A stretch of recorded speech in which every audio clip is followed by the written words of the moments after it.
नमस्कार दोस्तों, हमारी आज की कहानी का नाम है पच्छ। दीदी, अब तो आप बहू वाली बन गई, फिर भी इतने दिनों बाद आई। तान्या के बर्थडे पर भी नहीं आई। हर्ष अपनी बहन संध्या से हंसते हुए बोला, अरे भाई, बहू वाली हो गई तो इसका मतलब ये थोड़ी ना जिम्मेदारियां घट गईं। जिम्मेदारियां तो अब भी वही हैं, और मैं उन सास में नहीं जो बहू के आते उस पर सारी जिम्मेदारी डालकर आराम फरमाएं। मम्मी तो इस उम्र में भी तेरी बीबी के साथ बराबर काम करवाती हैं, तो फिर मैं तो अभी जवान हूँ। संध्या अपनी भाभी पूजा की तरफ देख व्यंग्य से हंसते हुए बोली। अपनी बहन की बात सुन हर्ष चुप हो गया। लेकिन पूजा हंसते हुए बोली, सही कह रही हो दीदी, परिवार में रहने का यही तो फायदा है, वरना तो बहुत सी लड़कियां काम से बचने के लिए शादी के अगले दिन ही अपने सास ससुर से अलग हो जाती हैं। सुनकर संध्या बगले झांकने लगी। समझ तो हर्ष भी गया था कि पूजा का इशारा उसकी बहन की तरफ था, इसलिए वो बात बदलते हुए बोला, पूजा, चाय पानी का इंतजाम करो, मैं दीदी के लिए उनकी फेवरेट कचौरी लेकर आता हूँ।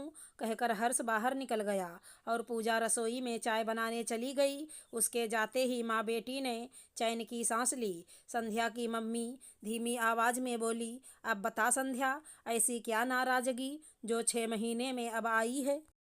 अपने भाई भाभी के सामने तो तूने बहाना बना दिया। मुझे सच बता, बात क्या है? बहू ठीक है ना तेरी? काम वाम कर लेती है या आजकल की लड़कियों की तरह? बहू तो अभी ठीक ही है। हाँ, बस काम में थोड़ी ढीली है, लेकिन मैंने भी अब घर के काम काज से थोड़ी छुट्टी ले ली है।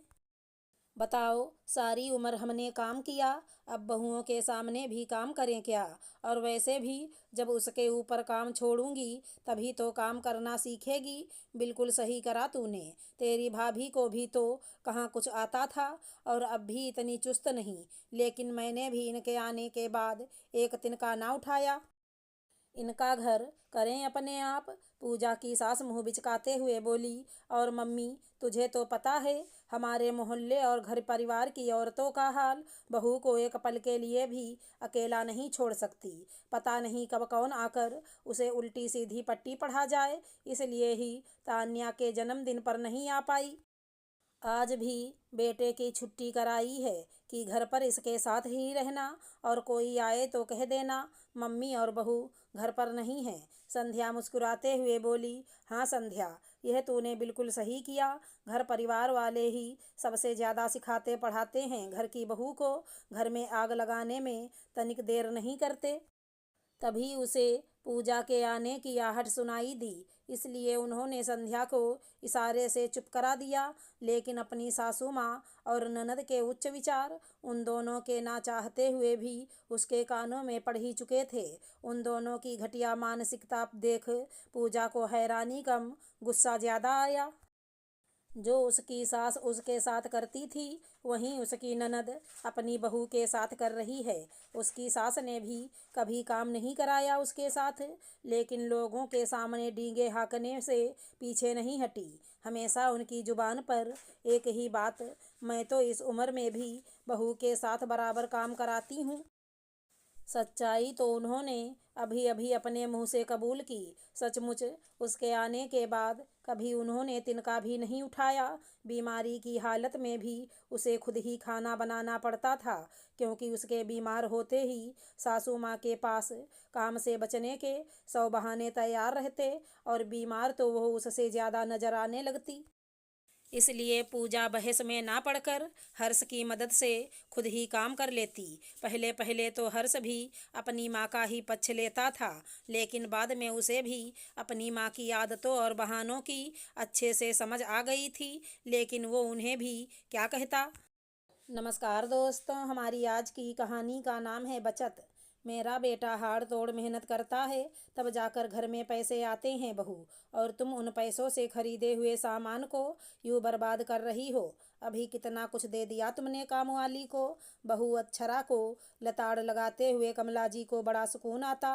रात के पोते के जन्मदिन पर बचा खुचा खाना और केक अक्षरा ने माला को दे दिया। उसके घर में भी छोटे छोटे बच्चे थे। माँ, मैंने ऐसा क्या दे दिया? थोड़ा बहुत खाना ही तो था। ऐसे भी बेचारी ने कितनी मेहनत की अपने बच्चों के लिए। वो जल्दी चली गई रहती तो क्या वो कुछ खाती पीती नहीं? उसका जवाब सुन कमला जी का पारा और चढ़ गया। वो चिल्लाती हुई बोली, हाँ हाँ, तुम्हें क्या? तुम दोनों हाथ से लुटाओ सब कुछ। मायके से लेकर आई हो ना। मेरे बच्चे को मेहनत करते करते सांस नहीं, और तुम्हें लुटाते लुटाते सांस नहीं। अब तो भाई बोलना भी मना हो जाएगा इस घर में। कहते हुए मुंह बनाकर अपने कमरे में चली गई। निकली तभी जब बेटे की आवाज़ आई, रोहित आ गया बेटा? थक गया होगा ना बाहर, बहुत गर्मी थी ना? हाँ माँ, बहुत थक गया हूँ, गर्मी आज बहुत है। अच्छा, आपका चेहरा ऐसे उतरा उतरा सा क्यों है? क्या कहूँ? बेटा जाने दे, कहूँगी तो झूठ मूठ का बवाल होगा। और नाना कहते हुए सुबह की सारी बात खूब नमक मिर्ची लगाकर बेटे को बता दी। रोहित एकदम से बिफर गया। अक्षरा, माँ ने कुछ गलत तो नहीं कहा? और ठीक है ना? थोड़ी बचत होगी तो अच्छा होगा। अक्षरा जानती थी कि शाम को ये होगा।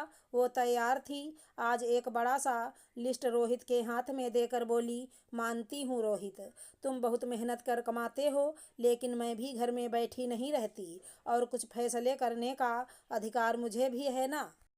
अरे तो ये क्यों भूलती हो बहू? तुम आराम से घर में रहती हो, पैसा तो मेरा बेटा कमाता है ना। माँ चिंता मत करिए, कल से मैं भी पैसे कमाऊंगी।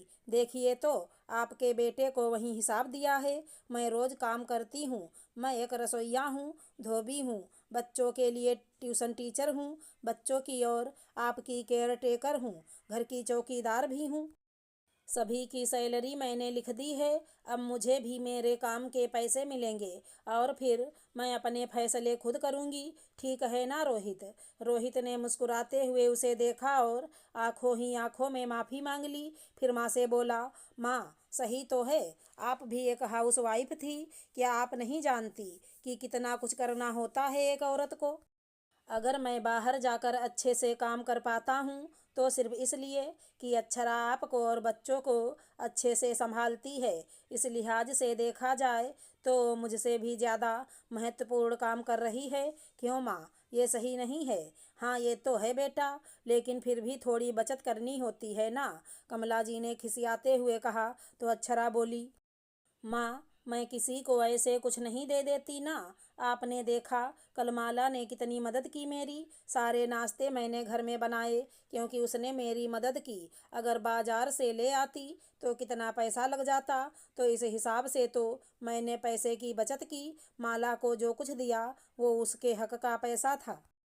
आप चाहें तो माँ एक बार मुझ पर भरोसा कर लीजिए। कहते हुए उनके पास बैठ गई। कमला जी को भी बात समझ आई।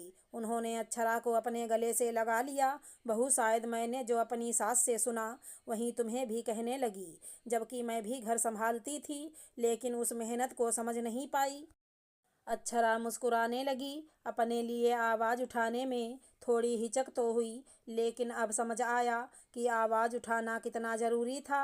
बारिश थम चुकी थी और ठंडी हवाएं चल रही थीं।